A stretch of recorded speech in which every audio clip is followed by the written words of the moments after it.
Dapat binato ko na ng diretso sa mukha niya eh. Oh, ayun yung tulonggis na kapatid ng ka-teammate namin sa basketball ah.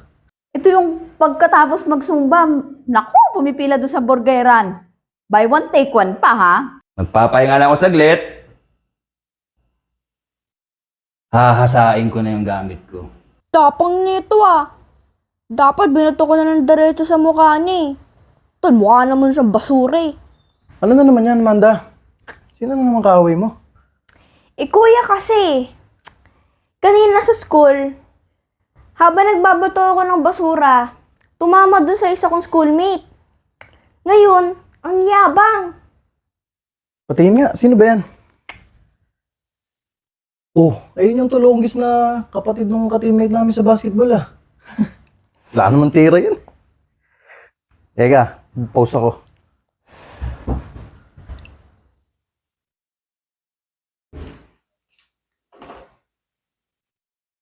Oh, ano tong post ni Alfred? Kaaway ata to. Oh. Teka, ganito comment na itong mga to. Ano ba to? Ito yung sumbarera. Ito yung pagkatapos magsumba, naku, pumipila doon sa burgeran. Buy one, take one pa, ha? Tapos may soft drinks pang dala. Problema na itong mga to sa anak ko. Kaya nga, saan si Alfred? Alfred, halika nga rito. Oh, ma, bakit? Ano ba yung post mo na yan, ha? Eh, ma, kasi si Amanda na paaway. Eh, yung nakaaway niya, kapatid nung tulonggis namin, teammate. Wala naman tira yun. Eh, ano ba kasi nangyari, Amanda? Bakit itong bigla yung kuya mo? Nagbabato kasi ako kanina ng basura, mami. Ngayon, tumama sa kanya. Tapos ngayon, inaangasan ako. Kala mo naman, mananalo talaga. Sino naman yung mga nagko-comment doon, Alfred?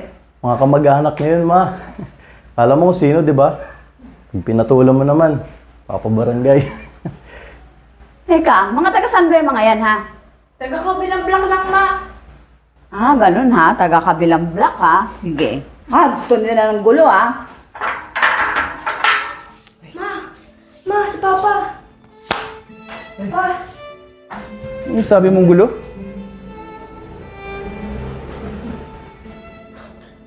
Ha? Anong gulo? Ito ka muna sa lamesa. Walang tubig mo. Mas lakas ang boses mo.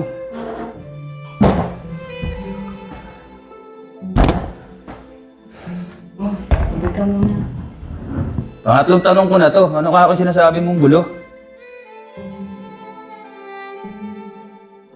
Eh, yung bunso mo kasi, nakakaaway. Tapos, ito namang kuya, nag-post sa Facebook. Oh. Tapos, nabasa ko kasi yung mga comment doon. Eh, ang aanghang ng mga salita doon eh. Kaya yun, init na rin ako. Bagay mo yung dalawang anak mo. Alfred, Amanda. Kayo ng tatay niyo.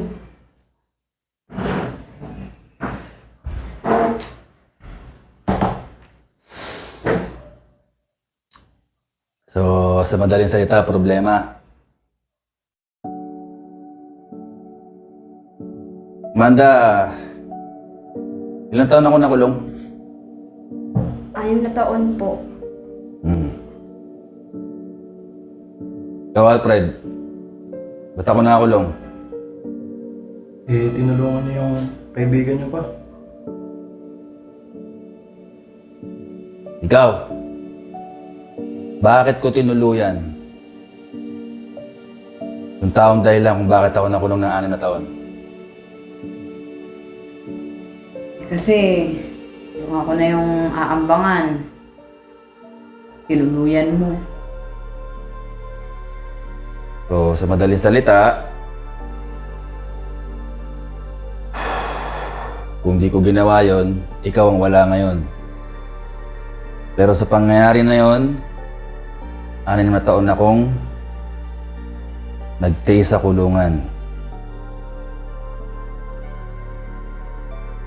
Siyempre, alam niyo, mahal na mahal ko kayo, di ba? Alam niyo rin kung ano yung kaya kong gawin. Kahit ngayon mismo, kaya ko kayong iligtas. Kaya kong itaya yung buhay ko pag kayo'y nasa agrabyado. Ikaw, Amanda, nagbato ka ng basura, hindi ka humingi ng sorry? Hindi po, Papa. At ikaw naman, imbis na tanongin mo muna kung ano yung problema, kung sino may mali, bago ka mag-post, sige, konsinti ka agad. Bulag na nga yung kapatid mo, sa tamang paraan para humingi ng dispensa, bulag ka rin. Kinonsinti mo pa. Bulag na nga kayong dalawa, nagbulag-bulagan ka rin bilang ina.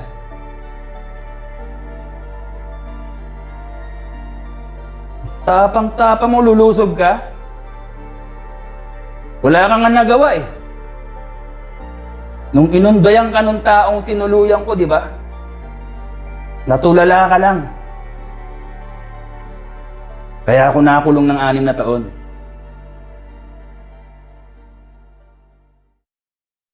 Alam nyo kasi na mahal ko kayo.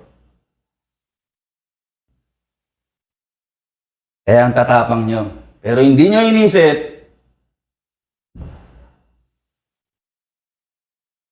kung ano yung kahinatnan ng pagiging bulag yung tatlo. Pag ako naging bulag ulit ngayong araw na to, lahat tayo laglag sa bangin. Walang matitira sa bayan na to.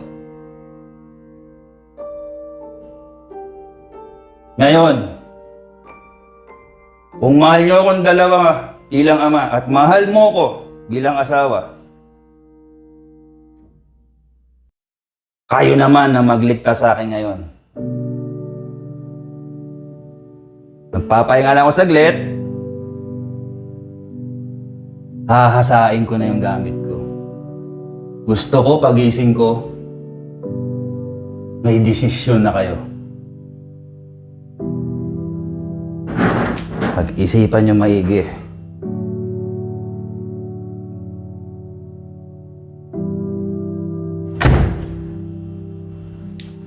Amanda, may ka lang nasulit doon sa nakakaway mo. Ha? Opo, Mama. Ikaw naman, Alfred. Purahin mo na lang yung post mo. Tsaka, taga-saan ba yung mga yun? Doon lang po sa kabilang block, ma.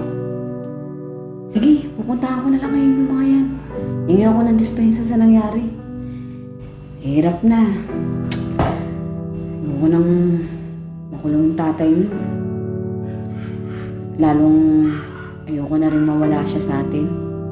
Sige na, tara na. Gusto tayo.